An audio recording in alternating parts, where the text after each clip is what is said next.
नमस्कार, स्वागत है आपका जनगणमन 24/7 पर, जो कि मेरा यूट्यूब चैनल है। आप उसे लाइक करें, सब्सक्राइब करें। मेरे तो अरमान यही है हमेशा कि कभी मोदी जी या अमित शाह मुझे इंटरव्यू दे दें, लेकिन ऐसा होगा नहीं कभी।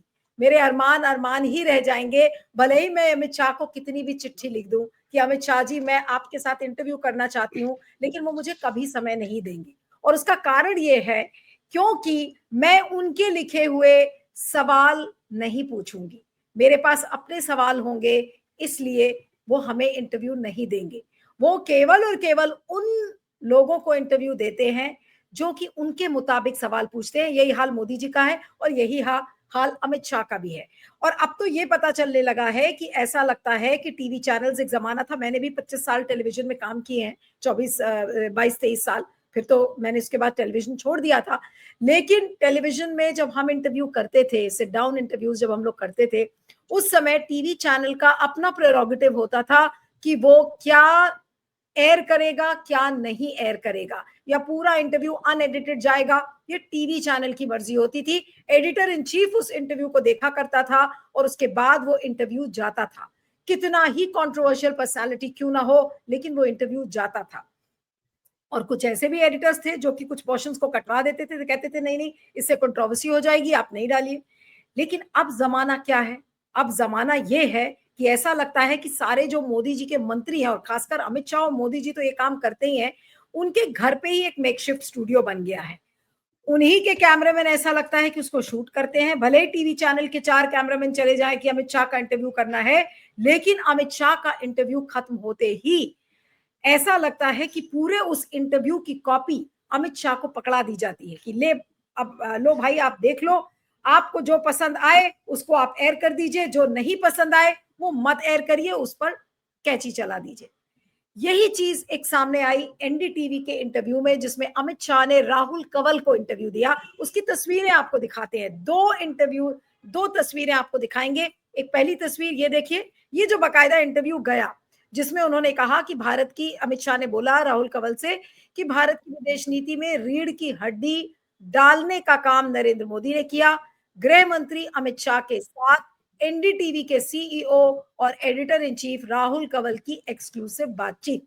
अब इसमें देखिए एनडीटीवी का लोगो लगा है, सब कुछ लगा है इसमें। ये अब ये स्क्रीन पे देखिए, ये तस्वीर ध्यान से देखिएगा, ये वो स्क्रीनशॉट है जो कि टेलीविजन से लिया हुआ है, जिसमें कि आपको बकायदा लोअर बैंड दिखेगा, अपर हेडलाइन दिखेगी, साइड में एक एड दिखेगा, उसमें अमित शाह की तस्वीर और एक्सक्लूसिव बैंड लगा हुआ है एनडीटीवी के लोगो के साथ। यानी कि ये टीवी ग्रैब है। दूसरी एक जो इमेज जो अमित शाह के हैंडल से जो ट्वीट हुई है, उसको भी दिखाते हैं। दूसरी इमेज अब दिखाइए, ये अमित शाह ने अपने हैंडल से ट्वीट किया। इसमें ना तो लोगो है, ना एनडीटीवी का नाम है, ना एक्सक्लूसिव लिखा है, ना इसमें कोई एड है। यानी कि क्लीन फीड जिसको हम कहते हैं, क्लीन फीड टेलीविजन के लैंग्वेज में वो टेलीविजन इंटरव्यू का वो पोर्शन होता है जिस पर कोई बैंड, कोई नाम का एस्टन या कोई भी चीज नहीं लगी होती है। तो ये क्लीन फीड है जिसको अमित शाह ने ट्वीट किया है। अब अमित शाह ने अगर क्लीन फीड ट्वीट की है, तो इसका मतलब उन्होंने टेलीविजन से ये इंटरव्यू नहीं लिया, बल्कि ये इंटरव्यू करने के बाद इसकी फीड उनके पास थी, या उनके पास ना भी हो, उनके ऑफिस के पास रही होगी। उस चीज पर आज हम बात करेंगे। और एक ट्वीट लिखा है कांग्रेस के बड़े नेता बीवी श्रीनिवास ने, उनके ट्वीट को देखते हैं। उनके ट्वीट को देखिए, क्या लिखा बीवी श्रीनिवास ने। देश के गृह मंत्री अमित शाह का ये इंटरव्यू देखिए। ऊपर से प्रतीत तो ये होता है कि एनडीटीवी ने अमित शाह का इंटरव्यू किया है, चाहे प्यारे प्यारे सवाल पूछकर ही क्यों ना किया हो। लेकिन अमित शाह के हैंडल से तो वीडियो ट्वीट किए गए हैं, उस पर एनडीटीवी की लोगो या मार्का नहीं है। टीवी के जानकार इसे क्लीन फीड कहते हैं, जिसको भी मैंने आपको समझाया। अब आगे इस ट्वीट को देखते हैं। या तो एनडीटीवी ने इंटरव्यू के बाद पूरा पूरा वीडियो अमित शाह को सौंप दिया और उनके पास होने पर ही इंटरव्यू को ऑन एयर किया। ये एक ऑप्शन हो सकता है कि पूरा इंटरव्यू रिकॉर्ड होने के बाद दे दिया गया हो, उन्होंने जब पास कर दिया तब वो इंटरव्यू ऑन एयर गया हो। दूसरा क्या हो सकता है, अमित शाह की टीम ने पूरी रिकॉर्डिंग अपने पास रखी, अगर कुछ एडिट करना हो तो उसे एडिट कर, और ऐसा जरूरी ना हो तो बिना एडिट किए पूरा वीडियो दिया, तब एनडीटीवी ने इसे ऑन एयर किया। जो भी हो, अमित शाह के हैंडल से बिना चैनल के लोगो या मार्का वाला वीडियो ट्वीट होना बनता है कि एनडीटीवी को किस तरह और गोदी में बिठाकर इंटरव्यू दिया है अमित शाह ने, यानी कि गोद में बिठाकर इंटरव्यू किया राहुल कंवल ने। राहुल कंवल के उस इंटरव्यू का राहुल कंवल पे ही बस नहीं है, जबकि वो सीईओ हैं चैनल के। ये कौन से बुरे दिन टेलीविजन देख रहा है इस समय। एक ऐसा समय था जब सीईओ का फाइनल स्टैंप ऑफ अप्रूवल होता था। आज तो सीईओ जाके अमित शाह की गोद में बैठ गया है और कह रहा है कि मैं आपका इंटरव्यू करूंगा, लेकिन आप ही के हवाले कर देता हूं ये पूरा इंटरव्यू। आप ही एडिट करिए, आप ही काटिए, आप ही छाटिए। सारा एडिटर का ही काम उठाकर उन्होंने अमित शाह को दे दिया है। अमित शाह बड़े खुशी खुशी वो सारा इंटरव्यू शायद ले लेते हैं और उसके बाद उनका ऑफिस बहुत कन्वीनियंटली उस इंटरव्यू को छाप देता है। छाप देता मतलब पब्लिश कर देता है और सब ये सोचते हैं कि अरे वाह, अमित शाह ने ट्वीट कर दिया। एनडीटीवी का एक ग्रैब है, दोनों ग्रैब्स में दोनों तस्वीरों को फिर से दिखाते हैं और उसके बाद अपने मेहमान के साथ इसकी चर्चा करेंगे। ये एक तस्वीर है एनडीटीवी के इंटरव्यू की जिसमें ग्रैब्स हैं, एस्टन्स हैं, सुपर्स हैं, इसको टेलीविजन की लैंग्वेज में कहते हैं। नाम की पट्टी, हेडलाइन की पट्टी, एडवर्टाइजमेंट की पट्टी, फिर एक्सक्लूसिव पट्टी, ये सारी चीजें लगी हुई हैं और उसमें साथ में ऊपर एक एड भी है।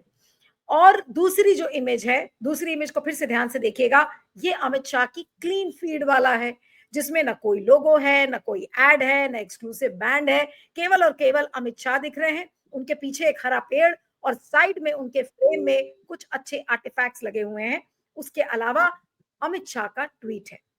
इन दोनों तस्वीरों में अंतर बहुत है और इन दोनों तस्वीरों के पीछे की जो कहानी है आज वो आपको जरूर बतानी है, क्योंकि ये आपके लिए जानना जरूरी है। इस समय हमारे साथ independent media analyst Siddharth Sharma है। सिद्धार्थ, आपका बहुत बहुत स्वागत है जनगण मन 24/7 पर। ये दोनों तस्वीर का जो अंतर हमने दिखाया, ये कौन सी बड़ी कहानी है। हम बार बार ये कहते हैं अरे गोदी मीडिया है, गोदी मीडिया है, ये गोदी एंकर है, ये गोदी सेठ है। ये जो फॉर्मेट निकल कर आ रहा है जिसमें कि पूरी क्लीन फीड ऐसा लग रहा है कि अमित शाह को दे दी गई है, ये तो काम शायद मोदी जी ने भी नहीं किया होगा जो अमित शाह कर रहे हैं। जी जी। आप जो ये दिखा रहे हैं बड़ा दिलचस्प वाकया है। ये बताता है कि भाजपा इकोसिस्टम शायद 2-4 दिन पहले उनके एक भाजपा के राष्ट्रीय प्रवक्ता राष्ट्रीय चैनल पर बिना जुराबों के पकड़े गए थे। उसके बाद भाजपा बहुत ज्यादा नर्वस है, वो बहुत ज्यादा होशियारी से काम कर रही है, कहीं दूसरी गलती ना हो जाए, इसीलिए ऐसा करते हुए दिख रही है। खैर, हास्य विनोद अपने जगह पे। असल में होता यह है, हम मेरे ख्याल से दर्शकों को जान लेना चाहिए कि इंटरव्यू और परीक्षा, बोर्ड परीक्षा, दोनों में एक समानता होती है। एक इंटरव्यू जो होता है, जैसे इस कार्यक्रम में हम इंटरव्यू, आप जब लाइव फीड की बात कर रहे हैं, क्लीन फीड की बात कर रहे हैं, क्लीन फीड का मतलब होता है रॉ फुटेज। आप और हम इस कार्यक्रम में अभी बैठे हैं, अगर मेरे मुंह से कोई गलत बात निकल जाती है या मेरे आसपास जो भी हो रहा है वो एडिट नहीं हो सकता, दर्शक उसको देख लेंगे। जिस तरह से हमने भी 10वीं का बोर्ड परीक्षा दिया था, 12वीं की बोर्ड परीक्षा दी थी, या हमारे बच्चे देते हैं, तो उसका नियम ही ये होता है कि आप कहीं पर जाएंगे, परीक्षा देंगे, आपने अच्छा किया या बुरा किया वो आपके हाथ में है, आपकी पढ़ाई के ऊपर निर्भर है। और आपका जो कागज है, जो आपका जो आंसर शीट है, जो आपने उत्तर पुस्तिका दी है, उसकी जांच कोई थर्ड पार्टी करेगा और उसके बाद रिजल्ट आएगा। यहाँ पर ऐसा लग रहा है कि किसी विद्यार्थी ने कहीं पर परीक्षा तो दी, लेकिन वो जब जांच के लिए गई उससे पहले वो उत्तर पुस्तिका आंसर शीट बदल दी गई। मतलब आपका बोर्ड के साथ किसी के साथ सांठ-गांठ था। एग्जाम हॉल में तो आपने कोई दूसरा पेपर लिखा, लेकिन जिस समय पेपर करेक्शन हो रहा था वहां पर कोई दूसरा पेपर निकला। जब कोई एक चैनल किसी का इंटरव्यू ले रहा है और वो चैनल का फुटेज उस चैनल की संपत्ति होती है, हमें पता है जिस तरह से ये जनगण मन का कार्यक्रम चल रहा है, तो इस कार्यक्रम में भले आपने मुझे बुलाया हो, लेकिन यहाँ पर जो भी ये आधे घंटे 15 मिनट का ये शो चलेगा, इसमें मैं जो भी बोलूंगा ये आपका फुटेज होगा, ये जनगण मन का फुटेज होगा, उस पर मेरा कोई अधिकार नहीं बनता है। लेकिन ये बिल्कुल स्पष्ट हो गया है कि एनडीटीवी अलग तरह के फोटो दिखा रहा है, जिसमें एनडीटीवी का नाम है। मुख्य रूप से आप ये देख सकते हैं कि अभी जो आपके स्क्रीन पर चल रहा है उसमें भारत के गृह मंत्री भी हैं, साथ में एनडीटीवी के राहुल कंवल भी है, ऊपर एनडीटीवी का लोगो भी लगा हुआ है। लेकिन दूसरा, जब गृह मंत्री खुद ट्वीट कर रहे हैं, इस चित्र में देखिए कहीं पर एनडीटीवी का नाम नहीं है। इसका मतलब ही है कि ये जो रिकॉर्डिंग हुई थी, मतलब ये जो इंटरव्यू, सबसे पहले तो इंटरव्यू रिकॉर्डिंग नहीं हो सकती, इंटरव्यू हमेशा लाइव होता है और वो जनता उसको लाइव देखती है। लेकिन इसका मतलब ये स्पष्ट हो गया कि इंटरव्यू लाइव नहीं था, क्योंकि दो अलग अलग वर्जन्स देख रहे हैं। एक में एनडीटीवी का नाम ऊपर दिख रहा है, दूसरे में एनडीटीवी का नाम नहीं दिख रहा है। इसका मतलब ये रिकॉर्डिंग हो गई। तो सबसे पहले कोई भी इंटरव्यू रिकॉर्डिंग नहीं हो सकती। अगर वो रिकॉर्डिंग हुई तो वो फिर इंटरव्यू नहीं कहलाती है। और दूसरा ये कि इसके दो टेप बने। इसका मतलब बिल्कुल स्पष्ट है कि दो टेप बने। एक टेप एनडीटीवी के पास रहा, दूसरा टेप भारत के गृह मंत्री के पास गया, और ये दोनों होने के बाद जनता के सामने ये परोसा गया। इसका मतलब ही है कि ये जो बोर्ड की परीक्षा थी, ये एक तरह से मैच फिक्सिंग हो गई थी। इसका मतलब यह है कि विद्यार्थी ने जो एग्जामिनेशन हॉल में पेपर लिखा और उसके बाद जो पेपर जांचा गया, दोनों में बहुत अंतर है। इसका मतलब यह है कि बीच में पेपर बदला गया। तो इसका ऐसा हुआ क्यों? ऐसा होने की स्थिति क्यों आई? हमें पता है, बहुत नामी एक इंटरव्यू हुआ था करण थापर का, जिस समय गुजरात के तत्कालीन मुख्यमंत्री जी थे नरेंद्र मोदी। उन्होंने कुछ मुश्किल सवाल पूछे और उनको वो इंटरव्यू छोड़ के जाना पड़ा। आज तक वो वीडियो पर दुनिया में चल रहा है। इसका मतलब वो कोई सही और गलत की बात नहीं है। इंटरव्यू का मतलब ही होता है, दो व्यक्तियों के बीच में इंटरव्यू का मतलब होता है बोर्ड परीक्षा। बोर्ड परीक्षा में कोई तीसरा आके आपको मदद नहीं कर सकता है। आप प्रधानमंत्री के भी बेटे रहिए या एक गरीब आदमी के बेटे रहिए, बोर्ड परीक्षा का नियम एक ही रहता है। वहां पर जो पेपर लिखा जाता है, वो लिखने के बाद कोई एक तीसरा व्यक्ति उसको जांचता है, और जांचने पर आपको जो नंबर मिलता है वो मिलता है। लेकिन यहाँ पर यह बिल्कुल स्पष्ट हो गया है कि एनडीटीवी ने सबसे पहले तो ये इंटरव्यू लाइव नहीं था, ये इंटरव्यू रिकॉर्ड किया। रिकॉर्ड होने के बाद इसके दो अलग अलग टेप बने। एक टेप एनडीटीवी के पास रहा, दूसरा टेप जिनका इन्होंने इंटरव्यू लिया गृह मंत्री जी, उनके पास गया, और उसके बाद जो जनता को दिखाया गया वो तीसरा वर्जन था। अब इस तरह की करने की मजबूरी भाजपा के साथ क्या थी? एक तो मैंने हास्य विनोद में शुरुआत में कहा कि 2 दिन पहले भाजपा के एक राष्ट्रीय प्रवक्ता राष्ट्रीय चैनल पर बिना जुराबों के पकड़ा गए थे। उसके बाद हो सकता है दूध का जला छाछ भी बहुत फूक फूक के पीता है, ऐसा कहते हैं। तो भाजपा कोशिश कर रही थी कि कहीं इस तरह का कोई फौपा न हो जाए। इंग्लिश में एक फौपा बोला जाता है, मतलब अनजाने में कोई बहुत बड़ा गड़बड़ न हो जाए, बड़ी बड़ी ऑकवर्ड या एम्बैरेसिंग सिचुएशन, अटपटी स्थिति न उत्पन्न हो जाए। लेकिन इससे ज्यादा महत्वपूर्ण ये बात है कि मुझे लग रहा है कि ये इंटरव्यू भारत के प्रधान जी जो परसों राष्ट्र के नाम संदेश दिए थे जीएसटी का, उसके तुरंत बाद ये रिलीज हुआ है। और हमें पता है कि जीएसटी का जो भारत के प्रधानमंत्री का जो राष्ट्र के नाम संबोधन था, वो जनता ने न तो ज्यादा देखा, न तो जनता ने उस पर बहुत उत्साह किया। क्योंकि उन्होंने ये कहा था कि कल सुबह, मतलब सूर्योदय से, कोई नया जीएसटी रिफॉर्म लागू होगा, जिसको कि उन्होंने उत्सव का नाम दिया। तो उत्सव जब भी मनता है तो आप उत्सव का इंग्लिश में जिसे कहते हैं सेलिब्रेशन होता है। तो कल सुबह भारत का कोई भी एक व्यक्ति बता दे, जनगण मन के हजारों दर्शक इस कार्यक्रम को देखते हैं, कि कल सुबह भोर भोर में सूर्योदय के समय कहीं रास्ते में पटाखे सुनने, पटाखों से आपकी नींद खुली थी क्या? अगर उत्सव है तब तो लोग सड़कों पे पटाखा छोड़ रहे होते। तो मेरे ख्याल से ये जो वोट चोरी वगैरह का आरोप है, ये भाजपा पर इतना ज्यादा चस्पा हो गया है कि उनको पता लग गया है कि भारत के प्रधान जी भी टीवी पर आके राष्ट्र के नाम संदेश देने के बावजूद लोगों के बीच में उनकी लोकप्रियता घटती जा रही है। इसीलिए उदाहरण दूं तो कप्तान बहुत सस्ते में आउट हो गया है। तो कप्तान बहुत सस्ते में आउट हो गया है, तो उप कप्तान अब पिच पर उतरा है। अब उप कप्तान जब पिच पर उतरा है तो वो कोशिश कर रहा है कि इस मैच की फिक्सिंग हो जाए, ताकि कप्तान भले 0 पर आउट हो जाए, टीम का स्कोर बन जाए। इसीलिए उप कप्तान जो है ये मैच खेलने आया है और उसकी मैच फिक्सिंग करने की कोशिश कर रहा है। नहीं तो कोई कारण नहीं था कि एक राष्ट्रीय चैनल, जिसको कि आप पहले तो हम इसको राष्ट्रीय चैनल मान सकते थे, अब तो खैर ये सब गोदी मीडिया हो गया, इस तरह की हरकतें करेंगे तो तब तो आप गोदी मीडिया कहलाएंगे। तो इस तरह के आपने हरकतें करके जो गोदी मीडिया कहला लिया है अपने आप को, आप इंटरव्यू, लाइव इंटरव्यू के नाम पे आप रिकॉर्डिंग करते हैं। रिकॉर्डिंग का भी एक के बदले दो दो आंसर शीट, एक के बदले दो आंसर शीट लिखते हैं। उसके बाद एक जिसका इंटरव्यू लिया उसको देते हैं। उसके बाद वो उसको पास करता है, वो आप जनता को दिखाते हैं। इसका मतलब ये है कि आपने पूरा का पूरा मैच फिक्सिंग कर दिया है। इसका मतलब ये भी है कि भाजपा का इकोसिस्टम प्रधानमंत्री जी की घटती लोकप्रियता से इतनी चिंतित है कि वो कप्तान के बदले अब उप कप्तान पिच पर उतरा है, और उप कप्तान को भी ये डर है कि वो भी सस्ते में ना आउट हो जाए। इसीलिए बॉलर के साथ मैच फिक्सिंग की कोशिश कर रहा है कि भैया कुछ देर के लिए मुझे आसान गेंदें डालना, ताकि कहीं ऐसा ना हो कि कप्तान भी आउट हो गया है, मैं भी आउट हो जाऊं, टीम आउट हो जाए। तो मेरे ख्याल से ये बीजेपी के इकोसिस्टम का काफी जिस तरह, जिसको पूर्वांचल में कहते हैं नर्वसा जाना, नर्वसनेस जिसे कहते हैं, उसको पूर्वांचल में नर्वसा जाना बोलते हैं। मेरे ख्याल से बीजेपी इकोसिस्टम काफी नर्वसा गई है, इसीलिए इस तरह का काम हो रहा है। नहीं, लेकिन अब आने वाले दिनों में और हम क्या क्या देख सकते हैं? अभी तो अमित शाह के हाथ में पूरा इंटरव्यू एंकर करके दे देता है कि लो भाई, आप देख लो, आपको जो लाइन ठीक ना लगे वो आप हटा लीजिए, जो लाइन आपको पसंद आएगी उसको हेडलाइन बना दीजिएगा। तो फिर ऐसे सीईओज की टेलीविजन इंडस्ट्री में जरूरत क्या है? उनको क्यों सीईओ बनाया जा रहा है? उनको क्या सीईओ इसलिए बनाया गया है कि वो कितना झुक सके और कितनी तेजी से वो इंटरव्यू उठा के अमित शाह की गोदी में डाल दे, इसलिए उनको सीईओ बनाया गया है। देखिए, एक कहावत है नीलू जी की, मरा हुआ हाथी भी कहते हैं 1.25 लाख का होता है, क्योंकि हाथी बहुत बड़ा होता है। वो अगर मर भी गया तो कहते हैं कि उसका चमड़ा उमड़ा निकालने में लोगों को काफी कमाई हो जाती है।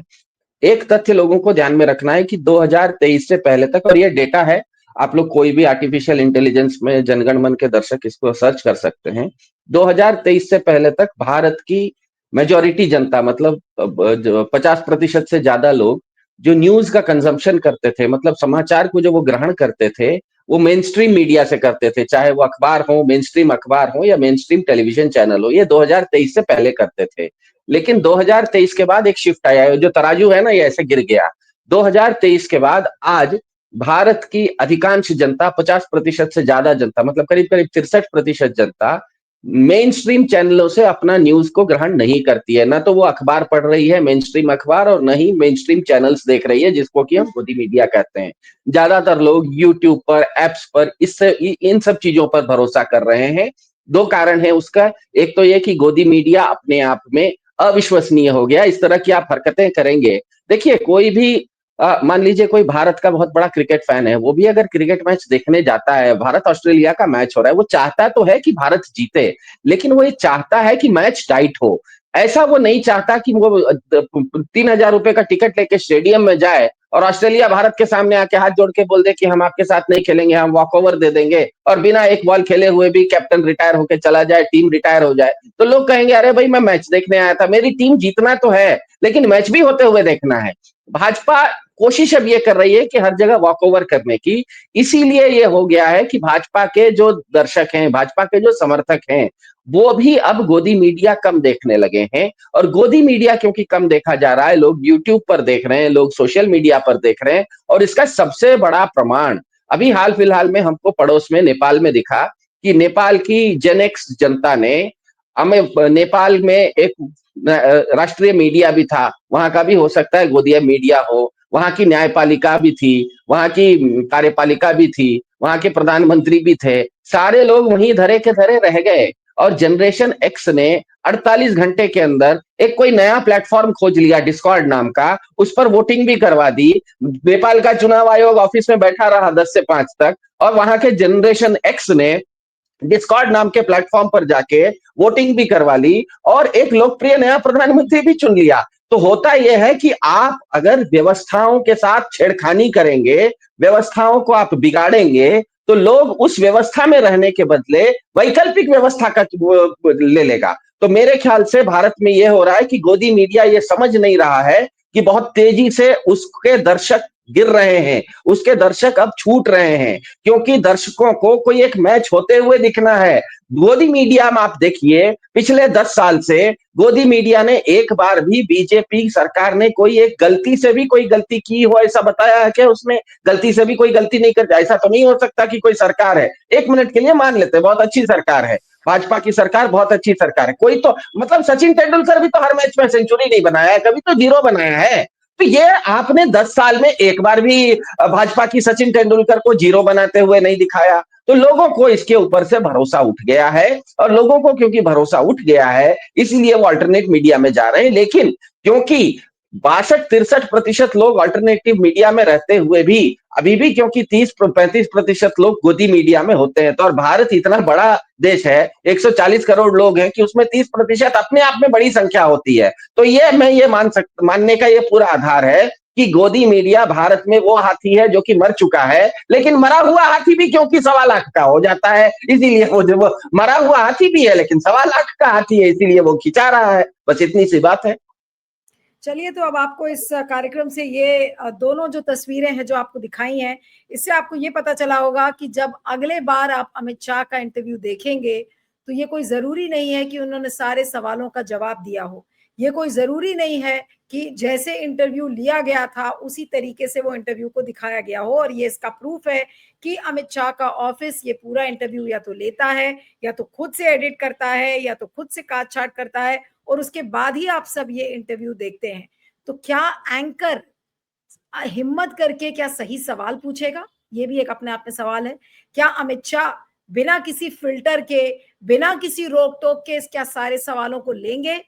क्या कभी अमित शाह हिम्मत करके हम जैसे लोगों को, जो हम लोग गरीब लोग हैं, हमारे सवाल भी वो कभी ले ले? वो आप तो अन्नदाता हैं पूरे देश के, हमारी भी एक गुहार है कि हमसे भी हमें भी 4 सवाल पूछने का मौका दे दीजिए। हम तो बड़ी विनम्रता से आपसे कह रहे हैं कि हमें भी इंटरव्यू का मौका दीजिए। आप याद रखेंगे वो उस इंटरव्यू को, और आपको काटने छाटने की शक्ति तो हम नहीं देंगे, लेकिन जरूर एक मौका हमें दे ताकि हम 4 सवाल आपसे कर सकें। इसी विनम्र रिक्वेस्ट के साथ इस कार्यक्रम को मैं खत्म करती हूँ। मेरी अमित शाह से रिक्वेस्ट है कि प्लीज आप सोचें और विचारें कि अगर एक इंटरव्यू का मौका आप मुझे भी दें तो बहुत अच्छा होगा, और जनगण मन हमारा धन्य हो जाएगा आपका उस इंटरव्यू करके। आपका बहुत बहुत शुक्रिया Siddharth. Thank you so much for joining.